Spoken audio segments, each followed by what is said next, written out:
Welcome to another episode of the Unexpected Detour, wherein life detours are inevitable. Last week, I shared a conversation I had with my son about faith, doubt, and the questions we often leave unasked. His question stayed with me long after the conversation ended.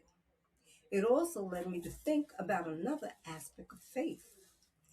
Not perfect faith, not unwavering faith, not mountain sized faith, but faith the size of a mustard seed. Many of us have heard that scripture countless times. Jesus said that if we have faith the size of a mustard seed, we can move mountains. What has always stood out for me is what Jesus did not say. He did not say we needed great faith. He did not say we needed flawless faith. He did not say we needed faith without questions. He simply spoke of a mustard seed, one of the smallest seeds known at the time. That tells me something important. God is not asking us to bring him perfection. He is not asking us to bring him what we have.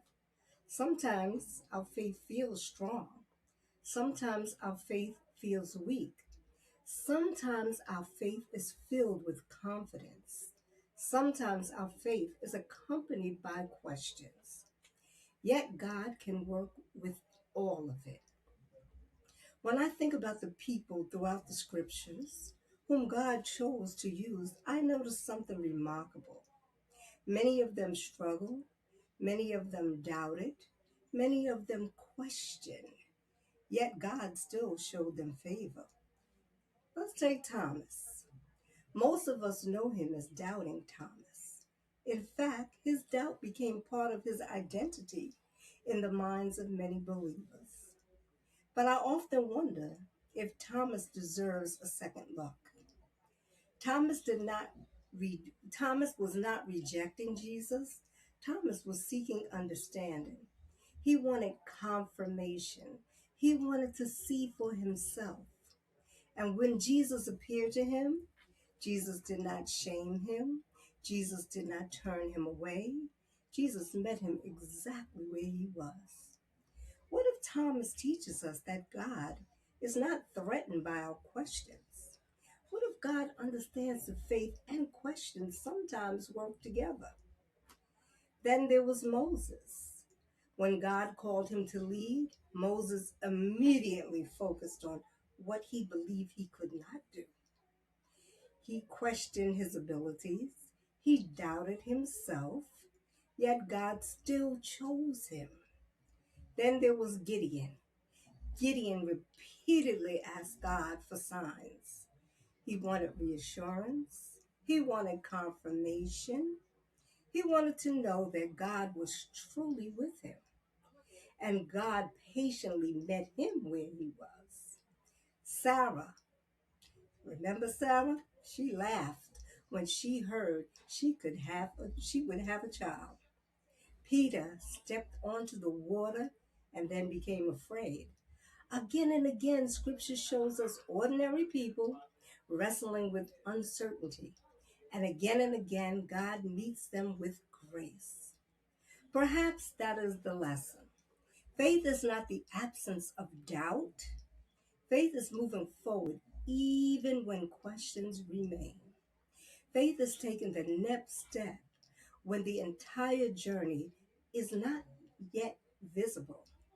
Faith is trusting that God is present even when we cannot clearly see what lies ahead. As a cancer survivor, I understood this kind of faith. There were days when I did not know what the future would hold. There were days when the test results brought fear. There were days when treatments brought exhaustion. There were days when uncertainty felt overwhelming. My faith did not remove those challenges. My faith helped me to walk through them. Faith did not promise me certainty. Faith reminded me that I was not alone. Faith, perhaps that is why the image of the mustard seed is so powerful. A mustard seed is small. It does not look impressive, yet within the tiny seeds is the potential for tremendous growth. The same can be true of our faith. A small prayer, a small step, a small act of trust, a small decision to keep believing. Those small things can grow into something much greater than we imagine. So if your faith feels strong today, be grateful. If your faith feels fragile today, be encouraged. If you're carrying questions, know that you are not alone. Throughout Scripture, God consistently worked through imperfect people. People who questioned, people who doubted, people who struggled, people who failed. Yet God still used them. And perhaps that is good news for all of us. Thank you for joining me on another episode of The Unexpected Detour, where life's detours are inevitable. This episode is available on YouTube and all major streaming app platforms. Please follow, subscribe, and share the Unexpected Detour podcast so you won't miss any upcoming episodes. Until next time, keep trusting, keep growing, and remember that even faith the size of a mustard seed can change the course of a life. Take care and God bless.